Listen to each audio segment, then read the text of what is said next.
Srimati Mahwari. Honorable Chairperson, sir, actually today we are standing to speak on the resolution moved by my colleague Shafi Parambil on the necessity and the need to have some kind of regulatory mechanism to oversee international airfares for migrant workers from his state of Kerala. And since we are speaking on that resolution, in addition to supporting his resolution, I'd like to speak on a few more issues regarding the very same problem existing in the domestic market. Now, a lot of my other colleagues from the BJP as well as from the SP have spoken on a wider variety of matters and issues affecting the civil aviation market. I will try and keep my, my words quite limited, 5 to 6 minutes on the current problem. Now, what happened in India before 1994? Air tariffs were completely regulated by the government of India. In 1994, keeping with the liberalization of the economy, we had the repeal of the Air Corporations Act, under which airlines are free to fix reasonable tariffs under Sub-Rule 135 of the aircraft rules. The moot word here is reasonable tariffs. Now, what do we come? Now, this rule allows you to make reasonable tariffs. The Director General of Civil Aviation, the DGCA, is also allowed that in case there have been excessive tariffs, they can step in and stop this kind of oligopolistic tariffs. But in practice, this doesn't happen because you have another rule, 135(1), which allows you to override it and set your tariff. So basically what is happening today is it is fully liberalized in the sense of a market mechanism. Airlines are saying this is demand and supply. And if there is high demand, there is going to be high prices. There's nothing we can do about it. Now, in name, you have a tariff monitoring unit by the DGCA, but like my colleague Anandji said, in reality, this does nothing but see if airlines are staying within the prescribed tariffs published on their website. Now, that means nothing. If they are saying that we will publish from 9,000 rupees to 70,000 rupees, that's it, they're staying within the limit. But for the same flight, if you are buying it a month in advance and it is 19,000 rupees and you are buying it 2 days before because of a medical emergency and it is 77,000 rupees, it cannot be that this is something that the airline is forced to be doing.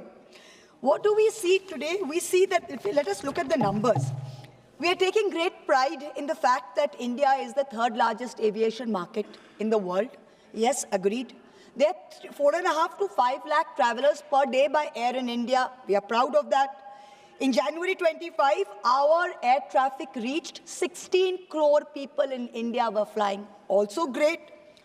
But then what happens? What do we see? The Airports Council International did a study of South Asia and of Asia Pacific and West Asia.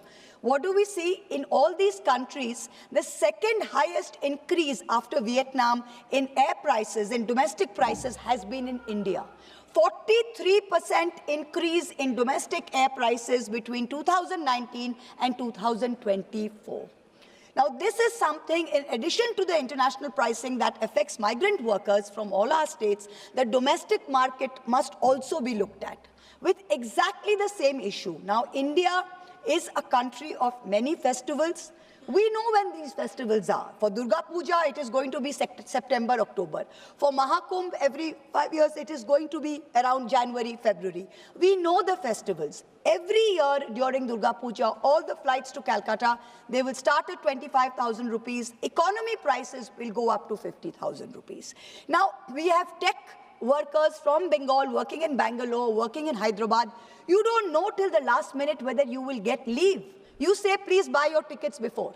Now, you don't know. The office is telling you you're working for TCS, you're working for Wipro. The office tells you, let us look at staffing requirement. We'll let you know 2 days before if you will get leave. So these poor young children want to come back home for Durga Puja. They want to go back to UP for Holi, whatever the festival may be.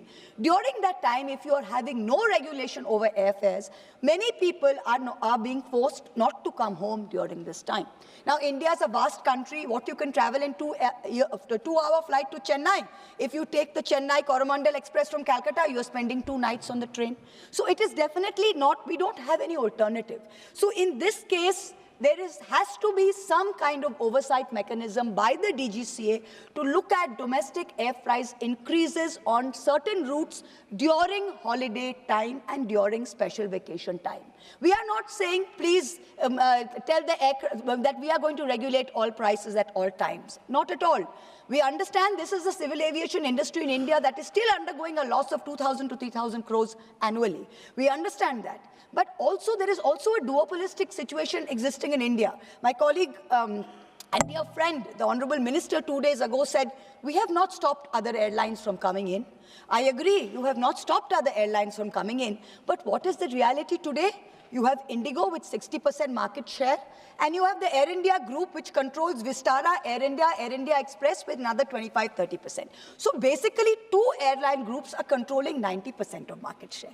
Now what happens? You are saying let them be competitive. There are only two operators. If I want to fly Calcutta, Delhi, there is only two airlines that is flying that. And every Friday, if you're seeing the prices, it will be anything from 33,000 rupees to 70,000 rupees. Same situation. Every Friday when we have to go home after we finish, we are all scared. We don't know whether we can go home on Friday evening. Sometimes we are speaking and you buy your ticket. Your last minute ticket differential cannot be 10 times. It can be 2 times, it can be 3 times, it cannot be 19,000 and 77,000. So all we are asking the Honorable Minister is, please, in addition to looking at what Mr. Parambil has said about the international migration, same exact situation appears to in domestic situations during vacation time, during festival time. Let there be some band that the DGCA looks at in order to make air travel more affordable. Also, another very good point that my dear friend from the TDP also brought up. He said that we should look at pensioners. You have something in now rail travel, senior citizen discount you have removed completely. In air travel, in name there is a senior citizen discount. But if there is some way, why do senior citizens travel? They travel once a year maybe to see their children and grandchildren, or they travel for medical emergency. If every senior citizen's fare can be capped at, say, 25% of peak fare or 50% of peak fare for, say, 4 tickets a year, some kind of mechanism like that, I think that will really help our country's senior citizens in affordable air travel. Last, I know this is out of topic, but I come from the state of Bengal. 2 small things I would request the Honorable Minister. One is, there is no international connectivity to Kolkata. Our Honorable Chief Minister has just brought that up. And if we can please help us get more international connectivity direct to Europe. There are no direct flights, all are via the Gulf, to Calcutta, number 1. Second thing is, Bagdogra is the only airport serving all of North Bengal. You have taken on an ambitious project to expand the runway and to make it a larger airport. But please, could we have that also as an international hub so we can serve Bhutan, Nepal, and Southeast Asia from Bagdogra just as well as we serve it from Calcutta. Third thing, Cooch Behar Airport is currently not functional.